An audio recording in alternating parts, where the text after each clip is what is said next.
As always, we are AI-generated hosts stated since episode 1. The research is human. These voices are AI. Picture this. You spend, I don't know, years of your life confined to a university clean room. Right. Just pouring your absolute soul into writing this highly technical 180-page doctoral dissertation on experimental battery chemistry. Sounds exhausting, honestly. It really does. But, you publish it, you earn your doctorate, and you become a respected go-to voice in your specific field.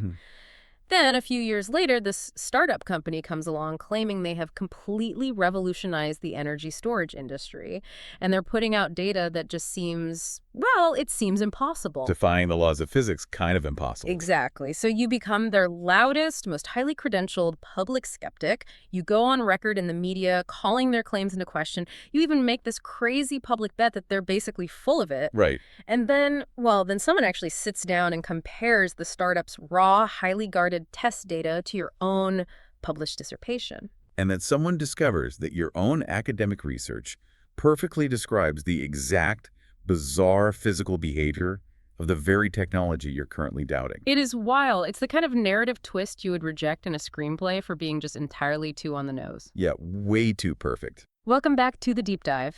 If you're joining us for the first time, you have stepped right into the grand finale of a 12-part investigation. We've been at this for a while. We really have. For months, you and I have been tracking the forensic trail of Donut Lab, which is this company claiming to have built a revolutionary solid-state battery. Right, and they are putting this tech into the Verge TS Pro motorcycle, which is supposedly shipping to actual paying customers in April 2026.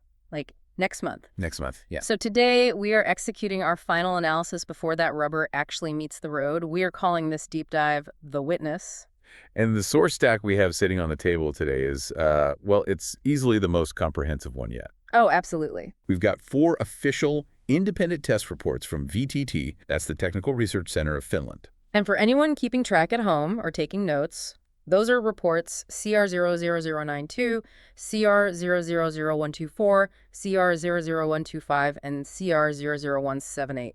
Exactly. And alongside those, we are looking at some really dense industrial research on the polymers used in battery pouch laminates. Right. Plus testing logs from independent engineers. And, as you mentioned earlier, that massive 180-page doctoral dissertation from Aalto University, which was authored by Dr. Juho Heiska. So if you've ever felt completely overwhelmed by just the sheer volume of conflicting claims in the tech world. Which is easy to do, honestly. It's a nightmare. But if you've ever wondered how to tell the difference between a genuine scientific breakthrough and a very expensive marketing illusion, you are going to want to stay with this. Because you're going to learn how to look at the physical behavior of an object. In this case, just a simple silver battery pouch. Right. Our mission today is basically to strip away all the internet drama, ignore the PR statements completely, and just let the physical evidence of the cell itself testify to what is actually happening inside. Because to understand the invisible chemistry happening inside that cell, you first have to understand the highly visible skin on the outside. Right. And I feel like people tend to assume the packaging of a technology is entirely divorced from the mechanism itself, right? Oh, all the time. Like the aluminum casing on your smartphone. Yeah, exactly. It just keeps the dust out. Right. But in experimental battery chemistry, the physical pouch is a vital, testifying witness to the electrochemical reactions either happening or, failing to happen within. Okay, let's ground this for the listener real quick. Because when you hear the word battery, your brain probably defaults to a hard metal cylinder. A standard AA battery. Yeah, or maybe a Tesla 4680 cell. But Donut Lab is using pouch cells. Right. And if you haven't seen one in person, just imagine a thick, silver, vacuum-sealed bag of coffee. That's a great visual. It looks deceptively simple, just a plastic bag holding some chemicals. But you were telling me earlier that this silver wrapper is actually this microscopic feat of engineering. Deceptively simple is honestly the perfect way to phrase it. If you look at the standard industrial laminate structure for a lithium-ion pouch cell under a microscope, you are not just looking at a single sheet of plastic. Okay, what am I looking at? You're looking at a 5-layer composite structure. 5 layers. 5 distinct layers. And the total thickness of all 5 layers combined is incredibly thin. It's roughly 113 to 153 micrometers. So basically the thickness of a human hair. Give or take a few micrometers, yeah, exactly. Yeah. Let's actually build this structure from the outside in, Okay. because the thermal properties of these specific layers are going to solve the biggest mystery of this entire investigation. Alrighty. So the outermost layer, the part you can actually touch with your hands, is oriented nylon, often labeled in the industry as PA. And what does the nylon do? It gives the pouch its mechanical strength and puncture resistance, so it doesn't just tear. Got it. Immediately below that is a microscopic layer of polyurethane adhesive, maybe 3 to 5 micrometers thick. Yeah. Its only job is to bond the nylon to the third layer. Okay, and the third layer is the aluminum foil, right? Which gives the pouch that metallic silver look. Precisely. Now, I'm assuming the metal is there to act as a barrier. It is the primary shield.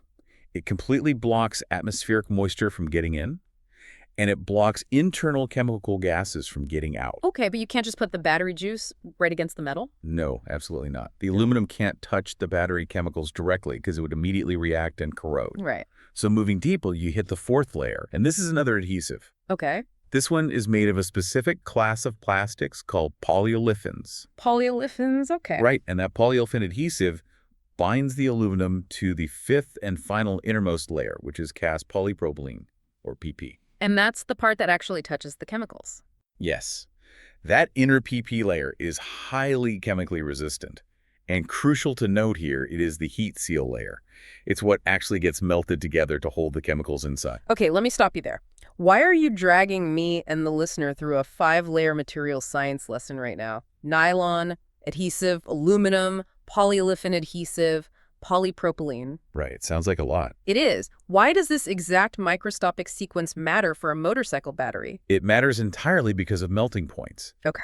Because the physics of how you seal a battery pouch dictates exactly how it fails under stress. Ah, okay. In a massive multi-billion-dollar gigafactory, they seal that innermost polypropylene layer using heavy, multi-zone heated press bars. They heat it to roughly 190 degrees Celsius. So they basically melt the inner edges together. Right. They melt the inner PP layers together into a permanent uniform weld all the way around the perimeter. And that inner seal can survive up to about 160 degrees Celsius before it starts to structurally yield. So that inner barrier is incredibly robust against heat. It really is. Yeah. But, and this is the vital part, look closely at the fourth layer. The adhesive layer. Yes. The polyolefin interlayer adhesive holding the aluminum to that inner heat seal. Okay. The melting point of that specific polyolefin adhesive is exactly 85.4 degrees Celsius. Wow. Wait, really? Yes. It is the designated thermal weak link of the entire 5-layer structure. Wait, let me make sure I'm visualizing this correctly. The inner seal holding the actual battery juice can survive up to 160 degrees. Right.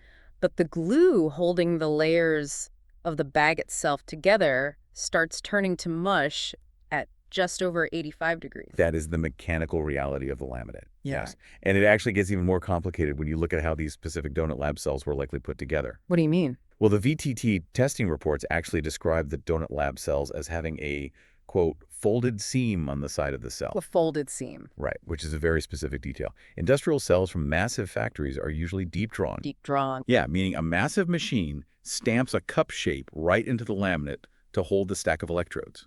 A folded seam, on the other hand, often points to an envelope fold method. Which suggests what? That these are just handmade lab prototypes. Well, that is where it gets incredibly murky, because envelope folds are very common in lab-scale prototypes, simply because you don't need expensive stamping dies to make them. Right, it's cheaper. Exactly. However, Verge Motorcycles is supposedly shipping these bikes to customers next month. Right. So a folded seam could actually be their intended low-cost production method. We simply don't know for sure if Cell DL2 is a prototype or an early production run. The exact sealing method is opaque to us right now. Okay, but how does that affect the weak link you were talking about?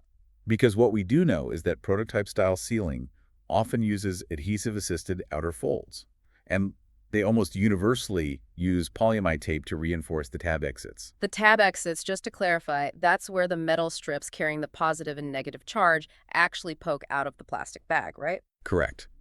And those exits are always, universally, the weakest structural point in any pouch cell. Because it's a different material. Exactly. Think about it.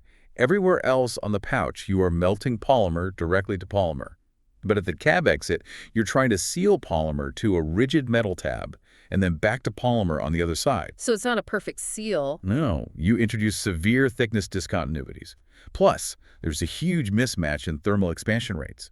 The metal heats up and expands much faster than the plastic around it. Okay, so keep that thermal weak link in your mind, everyone listening, because this is where the drama actually begins. Let's critique both sides of this debate, honestly, because the rhetoric got entirely disconnected from the actual science. Donut Labs CEO Marco Ledimäki and CTO Vilpi Pipo made these incredibly absolute claims in their promos.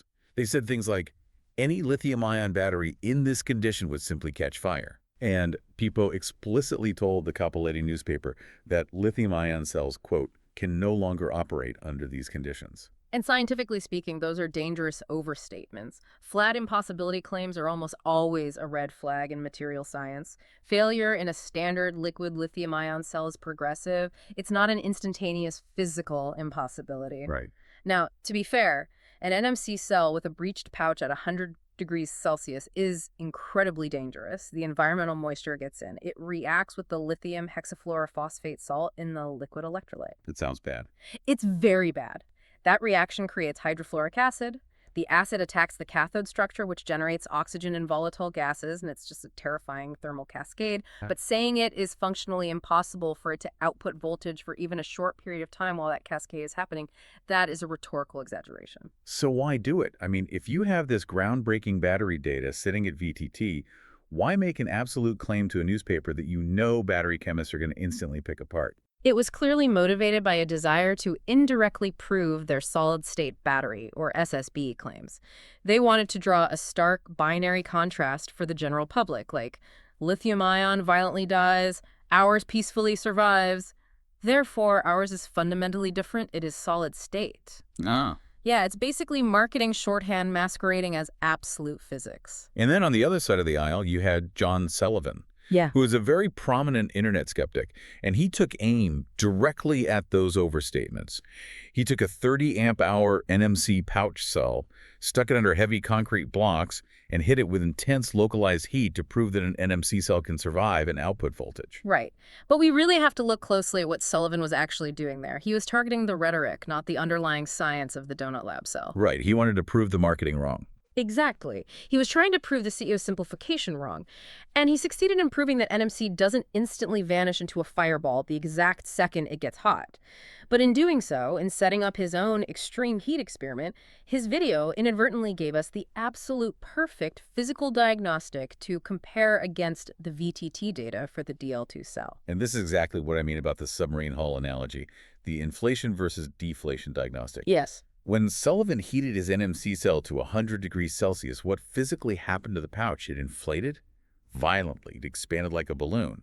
Now contrast that violent inflation with VTT's testing of the DL2 cell at exactly the same temperature, 100 degrees Celsius. VTT didn't need heavy concrete blast walls. They placed a simple 2.4 kilogram steel plate on top of the cell just to maintain thermal contact with the sensor. That's practically nothing. Right. And under that tiny amount of weight, at 100 degrees for hours, the DL2 cell remained perfectly stable. No ballooning, no lifting the plate. And afterward, when VTT technicians took it out of the chamber, they specifically noted the pouch was wrinkled, deflated, and loose. So they are experiencing fundamentally opposite physical phenomena at the exact same temperature. One inflates outward due to catastrophic internal gas generation. The other deflates inward.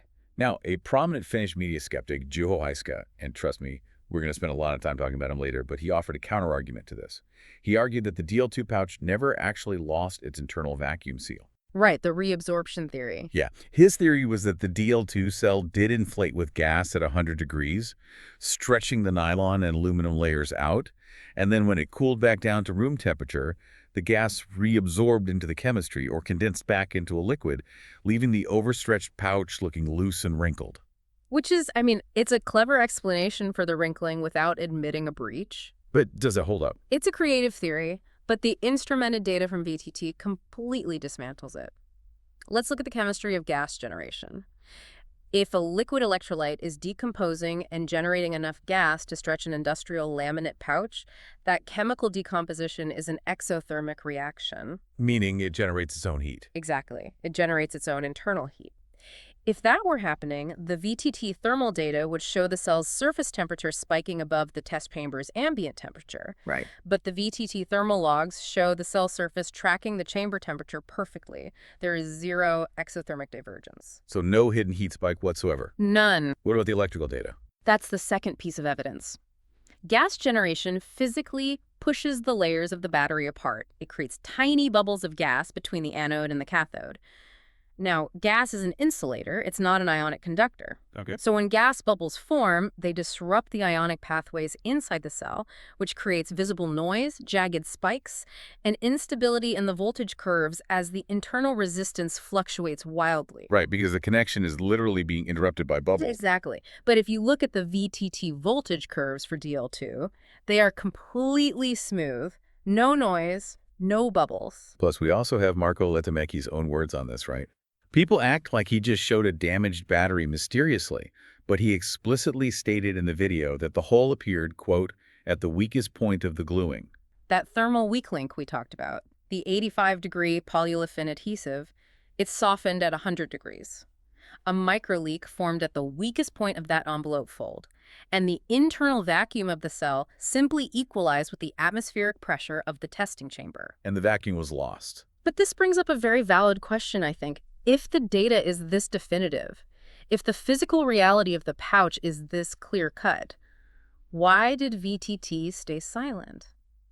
While the internet tore itself apart arguing over gas inflation versus vacuum loss, why didn't VTT just issue a simple press release debunking Heiska's gas theory? I mean, I would assume because a government research lab doesn't want to get dragged into a Reddit flame war. Is that it? Mostly, yes. It's a matter of institutional protocol. VTT is a highly respected, state-owned technical research center. They're not YouTubers. Right. They have zero obligation to respond to third-party skeptics or internet debates or media speculation. Their sole contractual obligation is to their client, which is Donut Lab. Okay, so they just hand over the data and step back. Exactly. Yeah. The only scenario where VTT will ever publicly intervene is if a client severely violates testing protocols, or if the client drastically, fraudulently misrepresents VTT's written findings in the press.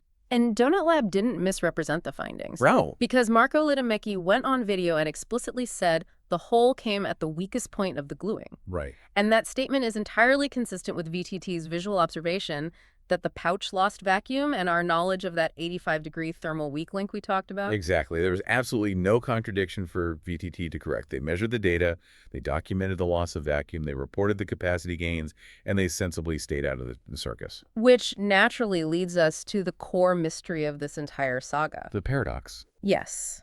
If the physical evidence from the pouch is so highly diagnostic, and the VTT data proves it isn't a liquid battery, why is the battery community still locked in such a fierce, almost toxic debate? It's a great question. Like, why hasn't everyone just accepted that Donut Lab has something novel? Because there is a massive, incredibly frustrating gap between what the scientific community expected to see and what Donut Lab actually chose to test.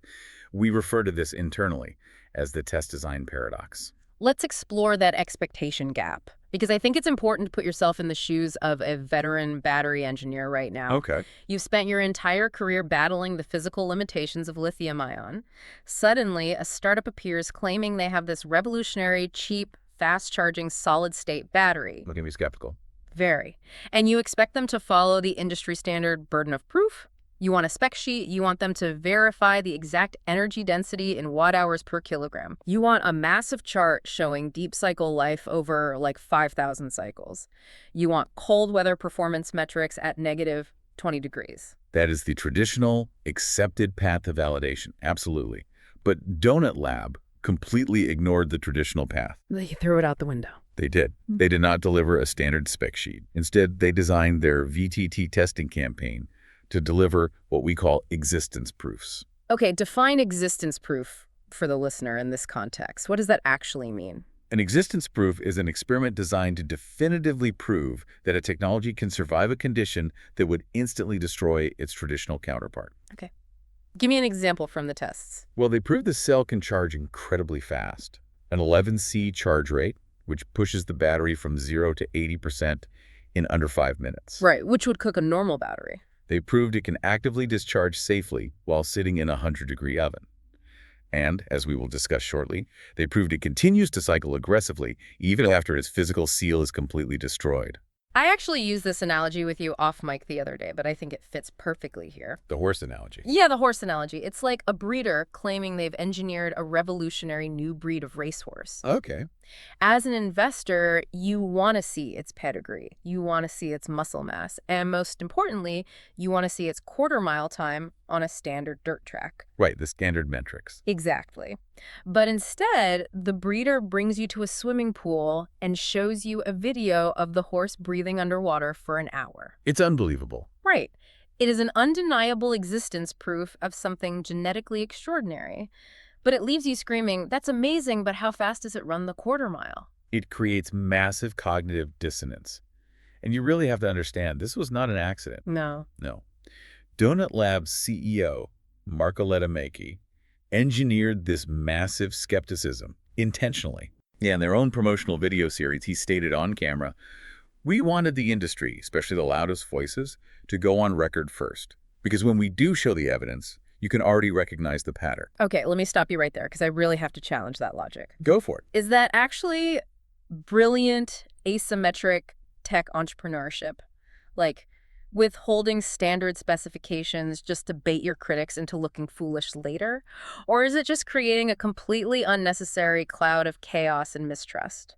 It's certainly polarizing. Because looking at the fallout over the last year, it feels like they purposely alienated the exact engineers they will eventually need to convince to adopt this tech. It is a remarkably high-risk strategy, I'll give you that. And it is certainly unique in the hardware startup space. By starving the scientific community of the mundane baseline data they expected, Donut Lab forced everyone to hyper-focus on these extreme outlier tests. The underwater horse. Exactly.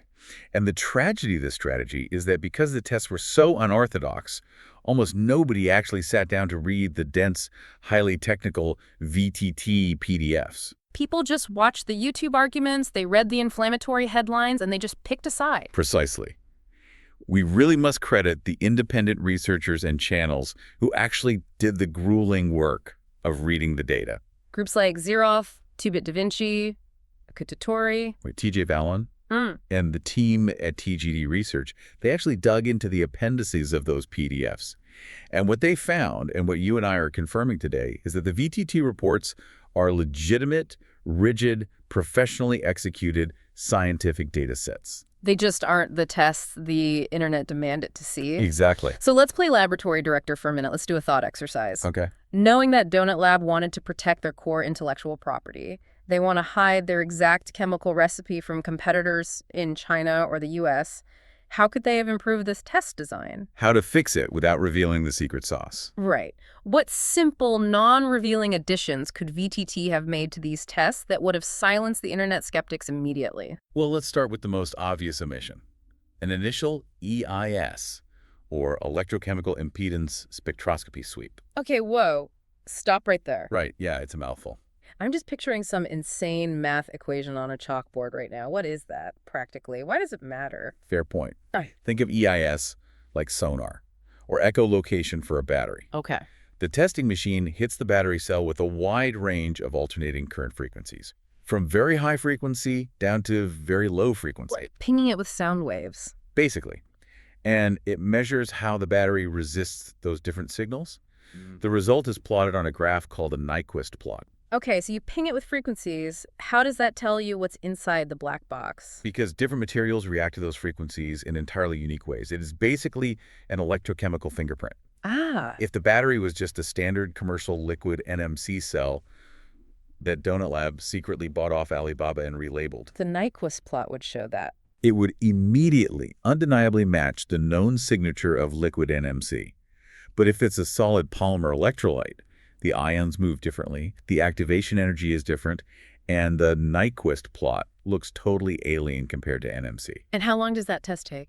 It takes 10 minutes to run. 10 minutes. 10 minutes. Publishing one Nyquist plot would have preempted months of toxic debate about whether they were faking the basic chemistry. Wow, a 10-minute sonar ping could have saved a year of PR headaches. What else could they have done? They could have provided DVD2 charts derived from the existing discharge data. Again, translate the math for me. What is a DVDQ chart and why do we want it?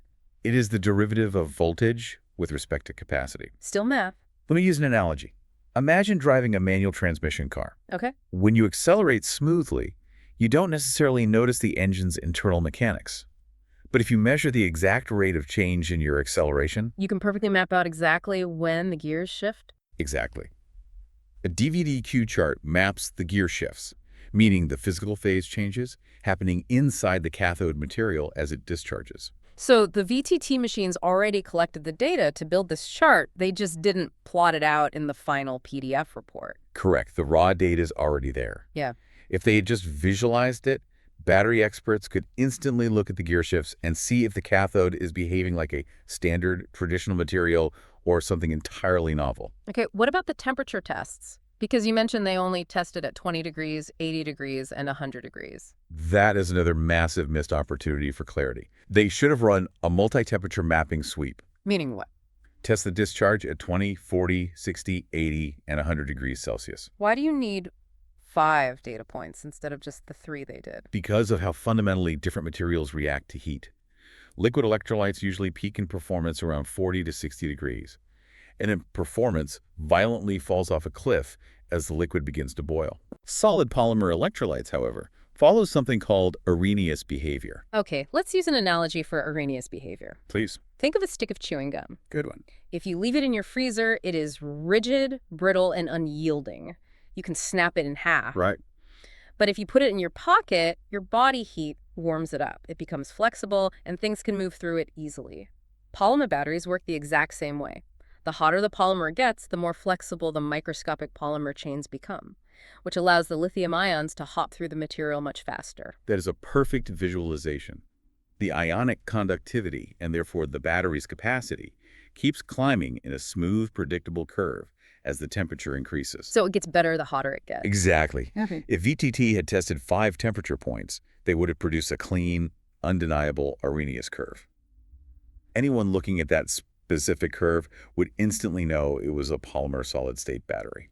But because they only tested 2 extreme hot points? The data just looks like isolated, confusing anomalies to anyone who doesn't intuitively understand the underlying physics. But the most frustrating omission to me, the one that genuinely makes me want to pull my hair out, is the mass measurement. Oh, absolutely. It is so incredibly simple. It is the most glaring missing piece of the entire puzzle. Think back to that whole vacuum loss debate. Right, whether gas went out or air came in. If VTT had simply placed cell DL2 on a precision laboratory balance and weighed it in grams before they put it in the 100-degree oven, and then just weighed it again after it came out with a wrinkled pouch. the entire debate would have been settled in 30 seconds. Because if the cell lost mass, it absolutely proves that internal liquid boiled, turned to gas, and vented out of the pouch.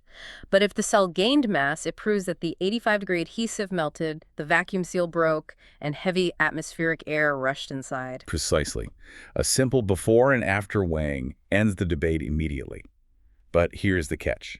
And this actually explains why they couldn't do it. Oh, right, the trade secret. Yes. If VTT published the exact mass of the cell in grams, and they also published the exact capacity of the cell in watt-hours, Anyone with a $10 calculator could instantly divide the watt-hours by the mass, and they would discover the exact watt-hours per kilogram energy density of the battery. and Donut Lab is fiercely, obsessively guarding that specific metric right now. They have claimed in marketing materials that the tech can hit around 400 Wh/kg, but they are absolutely refusing to have it independently verified and published yet. Okay, so measuring the mass to solve the silly internet vacuum debate would have inadvertently exposed their most guarded trade secret to the entire industry. Yes. They were essentially trapped by their own secrecy.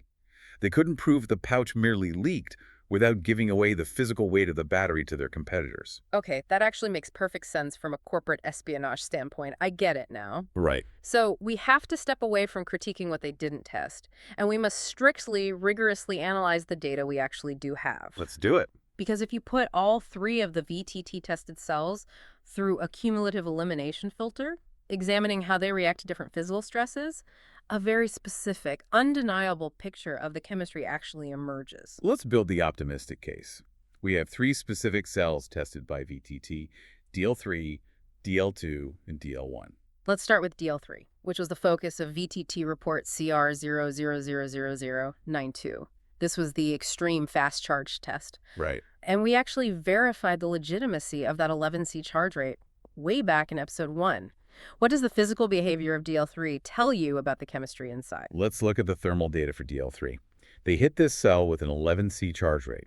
For anyone not actively building EV powertrains, an 11C rate on this size cell means they were pumping nearly 300 amps of current into it. That is a massive flow of electricity. It is huge. During that charge, the surface temperature of DL3 skyrocketed to an 89 degrees Celsius peak, and that was even with a one-sided passive heat sink attached to it. Wow. Now remember John Sullivan's NMC cell test in his garage? The concrete block? Right. When he pushed a commercial NMC cell at an 11C rate, the surface temperature only hit 29 degrees Celsius. That is a massive 60-degree gap in heat generation between the two batteries doing the exact same thing. Why does Donut Lab cell run so incredibly hot under the same electrical load?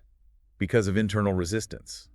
It strongly points to a fundamentally higher electrical resistance at room temperature for the Donut Lab cell. Okay, explain. Liquid electrolytes are highly conductive at room temperature. The ions flow easily, so they don't generate massive friction heat immediately. Right. Polymer solid-state electrolytes, however, are quite resistive at room temperature. They're like that cold stick of chewing gum you mentioned. To unlock their conductivity, they literally need to generate self-heating. By pushing current through the resistance. Exactly. What engineers call I²R heating. Current squared times resistance.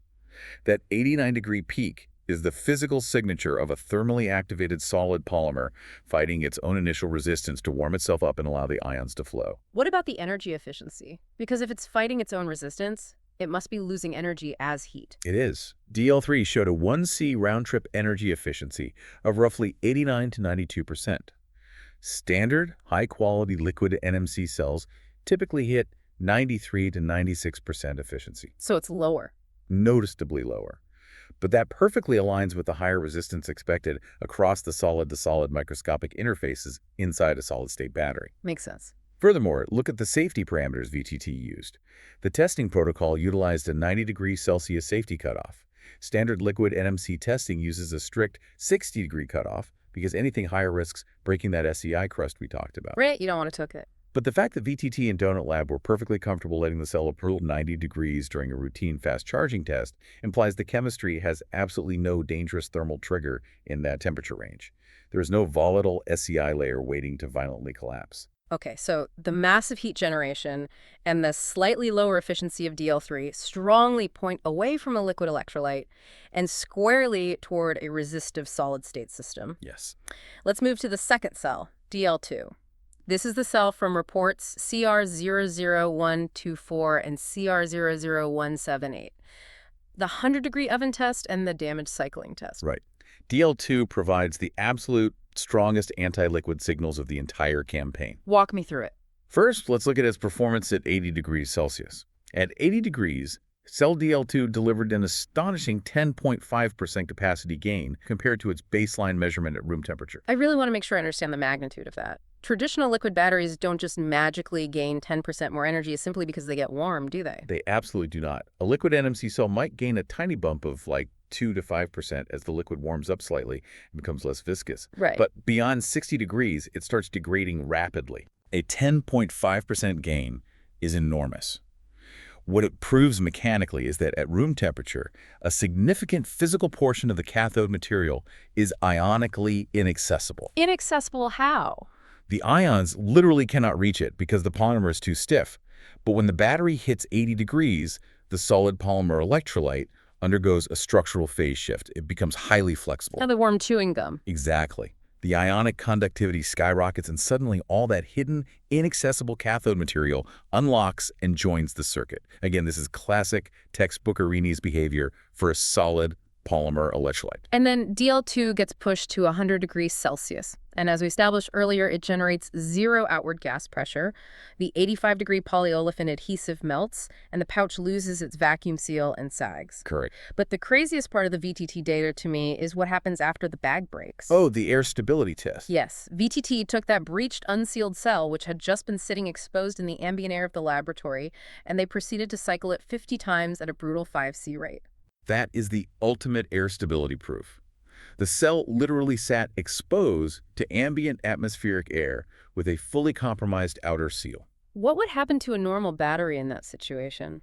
Well, if it had a sulfide-based solid electrolyte inside which the chemist rose, massive companies like Toyota are pursuing, the atmospheric moisture would rush in and react violently with the sulfides to generate hydrogen sulfide gas. H2S gas, that's the stuff that smells like rotting eggs and is incredibly toxic, right? Highly toxic, Yeah. very corrosive. And if the cell had a standard liquid organic electrolyte with LiPF6 salt, the atmospheric moisture would react with the salt to create hydrofluoric acid, Oh, wow. which would rapidly, irreversibly eat the cathode from the inside out, causing catastrophic cell failure within just a few cycles. But neither of those catastrophic chemical reactions happened to DL2. No. According to the VTT logs, DL2 continued to deliver full capacity initially after the breach. Then, over the next 50 high-stress cycles, it just degraded gracefully. It didn't catch fire. It didn't catch fire, it didn't vent toxic gas, it just slowly lost efficiency as the compromised internal interfaces structurally shifted without the vacuum pressure holding them together. Fascinating. And then, remarkably, it stabilized at a 45% degradation plateau. It basically found a new electrochemical equilibrium and just kept working. Wow. That completely proves the internal chemistry is fundamentally chemically stable in the presence of oxygen and moisture. Which brings us to the final piece of the puzzle. Cell DL1 from report CR000125. This was the self-discharge test. They basically charged it up and let it sit on a shelf. Right. VTT charged DL1 to a 50% state of charge and simply let it sit at room temperature for 10 straight days. After 10 days, they measured the remaining energy. And what did they find? It showed a 2.3% self-discharge loss. Okay, meaning it retained 97.7% of its energy after sitting completely idle for a week and a half. To a layman like me, that sounds fantastic. It sounds great for consumer electronics, sure. But in the context of advanced battery chemistry, it's actually a massive red flag for lithium-ion. Why? That 2.3% loss is actually 3 to 4 times higher than a healthy commercial NMC liquid cell. A pristine, high-quality NMC cell should only lose about 0.5 to 0.7% of its charge over 10 days. Okay, so DL1 is bleeding energy way too fast to be a standard mature liquid lithium-ion cell. Precisely. But hold on, let me play devil's advocate for a second here, because in episode 6, we spent an hour looking at the supercapacitor theory. Well, great. People in the forums thought maybe this insanely fast-charging device wasn't a battery at all, but just a cleverly disguised supercapacitor. And this 10-day test on DL1 completely annihilates that theory. A supercapacitor is terrible at long-term energy storage. It would lose a massive percentage of its charge, maybe 20, 30, or 40% over 10 days, not just 2.3%. So 2.3% is like the Goldilocks number? It is far too high to be a liquid NMC battery, and it is far too low to be a supercapacitor. So what physically causes exactly a 2.3% energy bleed? It perfectly aligns with the microscopic interface leakages expected in prototype solid-state batteries. How so? You have to remember, solid electrolytes are rarely perfect, unbroken insulators for electrons. When you press solid layers together, you get microscopic grain boundaries and interface defects. Like cracks. Think of it like a concrete dam with microscopic hairline cracks. It holds back the massive lake of energy, but tiny internal electronic leakage currents trickle through those boundaries over time. Got it. A 2.3% loss is exactly what you would expect from a solid-state prototype whose internal solid-to-solid interfaces haven't been perfectly refined at a mass manufacturing scale yet. Okay, I really feel like a detective ruling out suspects in a police lineup right now. It is very much like that. If you put all of these physical behaviors together, you eliminate the liquid electrolyte because there was no gas pressure at 100 degrees, and the cell magically gained 10% capacity at 80 degrees. Sure. You eliminate sulfides because it sat in ambient air with a broken seal and didn't gas out rotting egg fumes. You eliminate the supercapacitor because it held 97% of its charge over 10 days. Check. Through rigorous cumulative elimination, the only chemistry that survives is a polymer or polymer composite solid-state electrolyte. The last man standing. But I have to ask the ultimate skeptic's question. Is there any universe where this is just a freak, highly engineered liquid battery that somehow defies the laws of thermodynamics? Firmly, no. The laws of thermodynamics are entirely unforgiving. You simply cannot hold a liquid organic carbonate solvent at 100 degrees Celsius for hours without generating massive vapor pressure. It's physically impossible. It is. You cannot expose standard LiPF6 battery salt to atmospheric moisture without generating hydrofluoric acid. These are chemical certainties, not suggestions. Right. If the cell physically survives these specific conditions without exhibiting those specific violent chemical reactions, those chemicals are absolutely not present in the pouch. And there's one more physical clue, hidden in plain sight in the VTT testing setup, that basically seals the deal on the composite polymer theory, right? It has to do with how hard they squeeze the battery. Ah, yes. The clamping pressure. This is huge. Let's talk about the competition for a second. Sulfide solid-state batteries, which are the holy grail for major automakers like Toyota, have a fatal flaw. Which is? They require massive external mechanical clamping pressure to force the solid layers to maintain electrical contact as they expand and contract during use. How much pressure? They often require between 13 and 50 bar of pressure. Wow. That is like parking a truck on top of the cell. But look closely at the VTT photos for DL2. They used a 2.4 kilogram flat steel plate. Which is nothing. If you calculate the surface area, that provides a minuscule 0.02 bar of clamping pressure. It is essentially zero pressure. So it physically cannot be a sulfide battery because a sulfide battery would just delaminate and fail under zero pressure. Exactly. And if you look upstream at the manufacturing ecosystem, this zero pressure packaging perfectly aligns with public standards. Which standards? The VDMA, that's the Mechanical Engineering Industry Association in Germany, published a deep-drawn pouch process document for solid-state cells. In that document, they explicitly list screen printing as the primary manufacturing alternative for solid-state cells that don't require heavy clamping. Screen printing, Yes. which is the exact manufacturing process used by CT Coating, the company upstream in the Donut Lab corporate network that we first mapped out way back in episode 2. The convergence of data is just stunning. You are looking at a screen-printed polymer composite solid electrolyte inside a flexible pouch bag requiring near-zero clamping pressure. It all fits. It really does. And just to put a final bow on the safety aspect, look at the International Standard for Battery Thermal Abuse, which is IEC 621332. Okay, what does that require? That standard requires a cell to be held at 130 degrees Celsius for 30 minutes without catching fire. That's the baseline. Just don't explode. Right. But Donut Lab's DL2 cell didn't just passively survive 100 degrees for hours. It was actively discharging power, delivering 107% of its capacity, and then it recharged normally afterward. It vastly outperforms the functional expectations of the global abuse standard.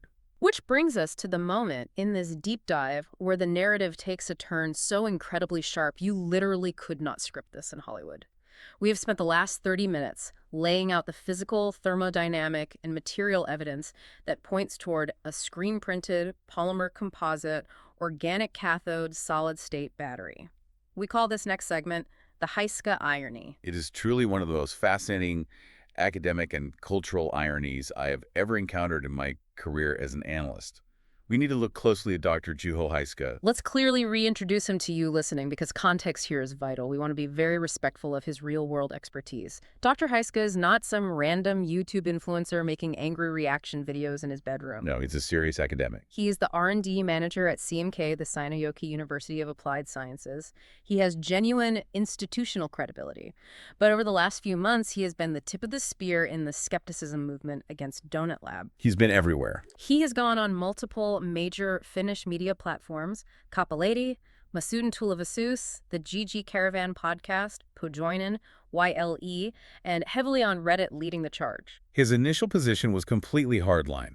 He claimed the Donut Lab battery was simply a standard off-the-shelf NMC lithium-ion cell, and that all of their solid-state claims were nothing more than a marketing department fantasy. He was so incredibly confident in this assessment that he made a very famous public bet. Oh, the man to bet.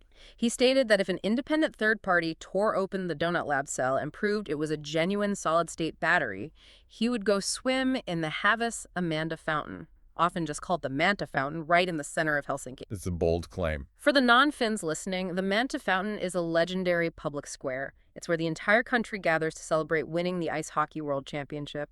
It is a highly visible, deeply cultural public wager. However, as the VTT data kept dropping week after week and the physical evidence of solid-state behavior mounted, his position began to rapidly evolve. Just recently, he He publicly pivoted from his hardline NMC stance to admitting that it very much might be semi-solid. The classic skeptic's retreat. But here is the stunning factual irony that we uncovered when we started digging into the academic literature surrounding this specific chemistry. We We obtained and conducted a deep analysis of Dr. Heiska's own 2021 doctoral dissertation from Aalto University.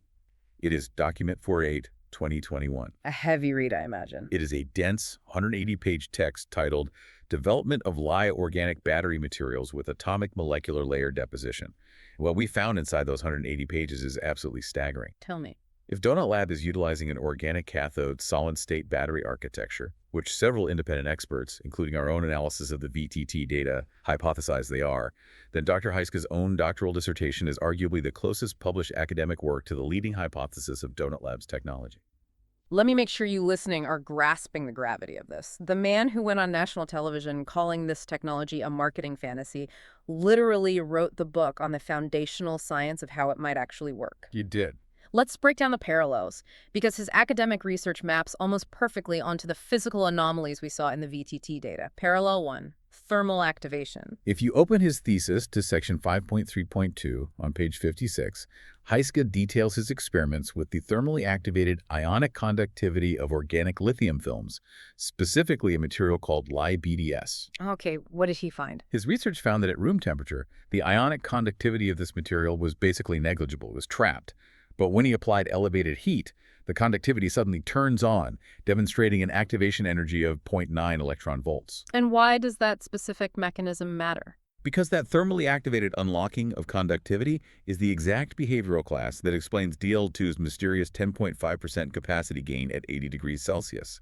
The capacity jump VTT recorded is a direct macroscopic result of the microscopic thermal activation Heiska studied. That's incredible. Now, to be meticulously clear, Heiska's thesis focused on ultra-thin film coatings, which have a magnitude of conductivity millions of times lower than what a functional thick-layer electrolyte would need. We're not saying Donut Lab is using his exact lab specimens, but the behavioral class, the physical phenomenon hot is good in organic lithium structures, is identical. That is wild. Okay, parallel 2, degradation and stabilization. We discussed how the physically damaged DL2 cell degraded rapidly under a 5C load and then remarkably stabilized at around 45% capacity. We'll look at figure 27 on page 45 of Heiska's dissertation. What's the graph show? He presents a graph showing his organic electrodes degrading rapidly and then flatlining and stabilizing at approximately 41% capacity. He even annotates the plot, noting that after 150 cycles, the capacity essentially stabilizes because there is still electroactive material remaining in the structure. So the shapes match. The degradation curve shapes between his figure 27 pan-Haas cell experiment and the VTT DL2 damaged pouch cell are a near-perfect visual match. It's the same material family showing the same stabilization pattern, and it doesn't stop there. Parallel 3, the substrates. In figure 33b on page 57, Heiska explores the effects of depositing his organic battery materials onto a specific physical foundation.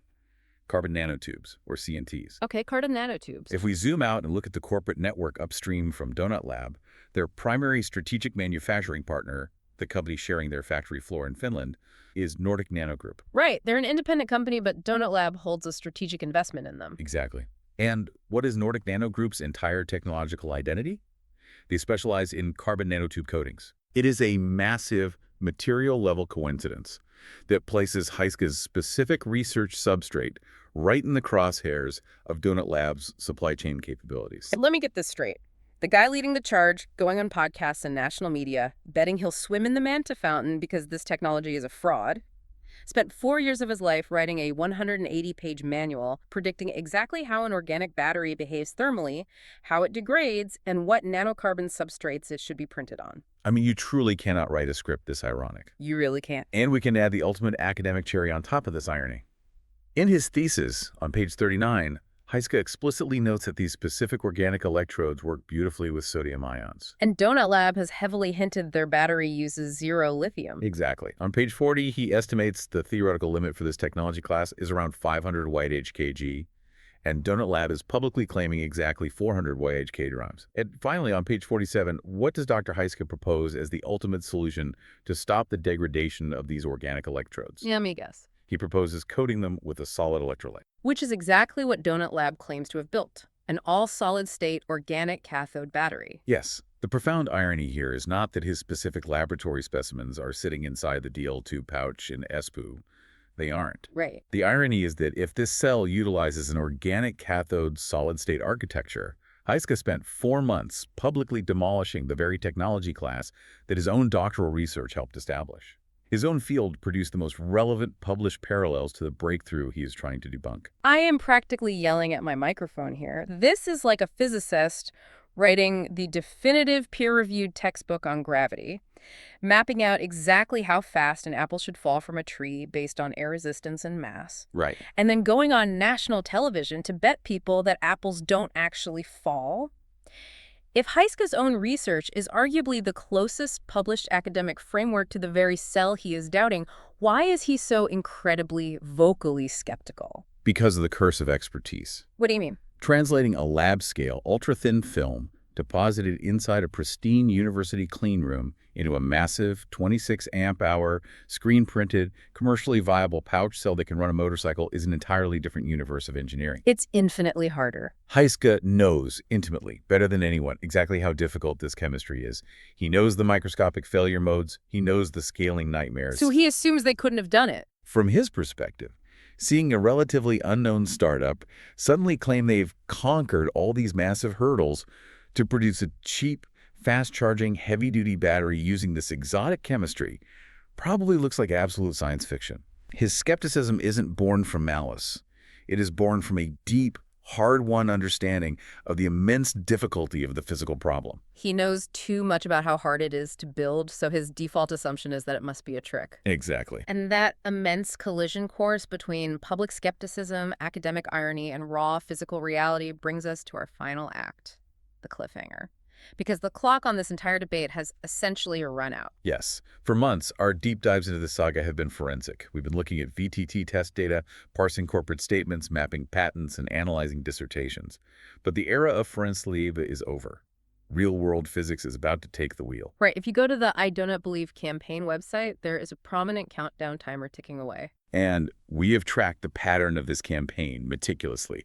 Every single previous update, every time they dropped a new VTT technical report or a new video, it happened on a Monday. But this countdown timer points to a highly specific, very deliberate date, Wednesday, April 1st. And that date choice is not a secret to the critics. Dr. Heiska himself went on the record with the Finnish agricultural and rural media outlet Maaseudun Tulevaisuus. He explicitly predicted Donut Lab's next move. What did he say? His exact quote translates to, "The company will next announce the delivery of a Verge Motorcycles electric motorcycle to a customer. Its timing is April Fool's Day." This is a massive shift in the skeptic narrative. Heiska now fully accepts that the Verge motorcycles exist. He accepts that the Donut Lab cells function well enough to safely power a high-performance superbike. He does. His entire sprawling crusade against the company has narrowed down to disputing a single chemistry label. He just refuses to believe the battery inside that bike is truly all solid state. But if we follow the logic of that skepticism to its absolute endgame, the implications are staggering. Let's say he is right. Let's say Donut Lab is shipping standard NMC liquid batteries or some semi-solid gel under the deliberately false, fraudulent label of all solid state. Okay, let's play that out. If that were true, we have to invoke Michel Foucault's concept of the panopticon to understand why it makes absolutely no sense. Okay, Foucault, let's go there. In his 1975 philosophical work, Discipline and Punish, Foucault describes a theoretical circular prison with a central observation tower. The inmates in the cells cannot see into the tower, so they must assume they are being watched at all times. So they govern themselves? Right. The mere possibility of inevitable observation disciplines their behavior. They self-regulate because the consequences of being caught breaking the rules are immediate and severe. How does the 1970s philosophical prison concept apply to an EV startup in Finland? Because the global automotive supply chain is the ultimate panopticon. In the real physical world of hardware manufacturing, shipping a falsely labeled $30,000 electric superbike to consumer garages is an action that guarantees immediate, brutal observation. Oh, for sure. The absolute second those bikes reach customers, independent teardown labs like Munro and Associates or university engineering students will rip those battery packs apart. They will put the cells in mass spectrometers. The true chemistry will be exposed within days. And if the chemistry is a lie? If it is a lie, it is immediate business suicide. It guarantees catastrophic class action lawsuits, massive consumer protection regulatory action, and the permanent destruction of the executives' careers. It would be an exit fraud. It would mean they executed an exit fraud.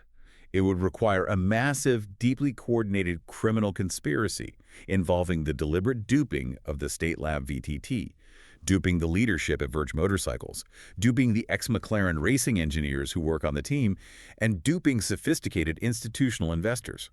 Real-world industrial actors risk absolutely everything by lying at the moment of physical product delivery. But the internet skeptics who accuse them of lying. The internet skeptics risk absolutely nothing. On social media, the panopticon is broken. Anonymous Reddit commentators and even public academics acting completely outside their strict institutional mandates face virtually no consequences for being wrong. They just move on to the next thing. They can call a revolutionary technology a scam for months, watch it succeed, shrug their shoulders, and simply move on to attacking the next target. The asymmetry of risk is massive. The fact that Donut Lab is choosing to ship a physical product to the public strongly, almost undeniably implies they are highly confident in what those independent teardowns will find inside the pack. So we are looking at 3 strictly falsifiable outcomes for Dr. Heiska's public bet. The moment of truth is arriving in just a few days. Let's lay them out clearly for you listening. Outcome 1. The independent teardowns prove the battery is exactly what Donut Lab claims, a polymer composite, solid-state electrolyte with an organic cathode and absolutely no liquid component. Okay, if that happens. If this is true, Heiska's softened, semi-solid fallback hypothesis completely falls apart. In a beautiful twist of fate, his own Aalto doctoral dissertation becomes the leading academic reference text for understanding how the cell actually functions. And crucially, he owes the Finnish public a very cold swim in the Manta fountain. Outcome 2. Outcome 2. The teardowns reveal the battery utilizes a liquid cathlite or some form of gel to supplement a solid structural framework. So a hybrid. Yes.